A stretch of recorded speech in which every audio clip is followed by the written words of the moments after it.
So, as the admin of the platform, what are the functions of the admin? Now, this is the admin dashboard. The admin can see the number of students, total number of students registered, the total number of staffs registered, the number of classes that we have, the total revenue that has been generated in terms of school fees that has been paid, and every other thing. So let's start. We'll start with this first section, which is the people section. So under the people section, we have students. For students, admin can add students, can view all the students that are on this platform. These are the registered students that we have here. Anyway, so admin can check them and view the students. You can edit the students, you can delete a student. So for the student data, you have the first name, you have the last name, you have the middle name. The last name stands for the login password of the student. So each student has a registration number that is automatically generated once you register the students. For schools that do not have registration number already, this platform generates your registration number for you directly. And if you have one you are using already, you can import them as well and they can use them.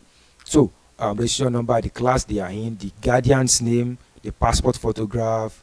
Then if a student has a discount, in some schools, when you have 2, 3, 4, 5 kids in the school, they give you discount, or for whatever reason you are giving out a discount, you apply the discount so that it can reflect on the fees of the students in their dashboard. So that is that about students. You can check the students, you can edit students, you can delete students in all classes. Then to add students, just come to add students, and you can fill in this manually. So, but for schools that already have their database already, you can just import your database from Excel using the import feature through Excel. So you can import, then you download the templates. When you click import, you can, students, you can download templates. The template will show you the things that you need to enter. Then you upload from here. Then all those names will be listed under these classes. Then the second aspect is applicants. Admin can see applicants. So you can see applicants that apply for admission. You can see them here. This application has been confirmed. Bossa has confirmed the payment, and the student has paid. Then the admin can admit the student. So this student is a pending applicant. He has not completed his application. That's why you are seeing this here. Once they pay and upload proof of payment, and it is so that way. So that is another thing the admin can do. Admin can also promote students.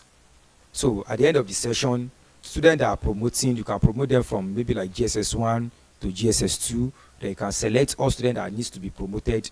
We didn't do this automatically because we know there are some cases where maybe some students do not graduate and they need consideration.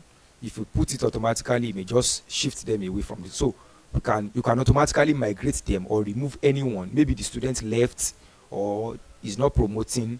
That student remains in that class, and the rest can be promoted to the other class here, right here. So the next one is the staff under people. For the staff, admin can add staffs. So it is here that the admin can add the staffs. We have departments for science classes, science, commercial, and arts. So you can just add those departments here if it's applicable to your school. If it's not applicable, there's no need to add these ones. But let's assume it is applicable. We have science, humanities. It's called humanities now.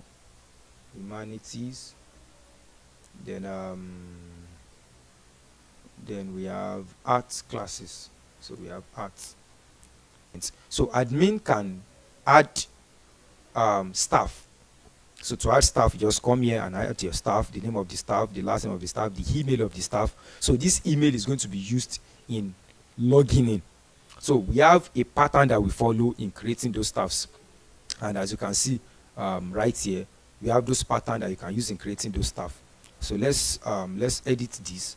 So this is teacher1 at dsms.demo. So you can put the teacher's name, like John. You can just say John at dsms.demo. You can put it there right there. Then the staff ID. Is the staff teaching or not teaching? You can add it if it is teaching.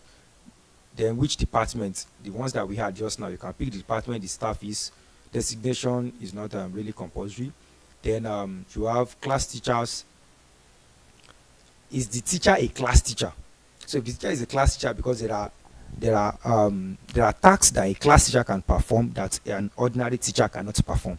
A class teacher can add comments to report sheets, can mark attendance, daily attendance. There are subject attendance as well, but this is for class teachers. So if the teacher is not a class teacher, don't need to add it. Then the subject that the teacher is teaching. So right here, you see all the subjects that are listed. So here, so you can pick this. So each teacher has access to that subject for the class. So that is that. Then the bulk import also talks about how you can import students, you can import staffs, you can import news, you can import announcements. All those ones, they are features. So all these ones are for the home page, your home page. So that is that about people.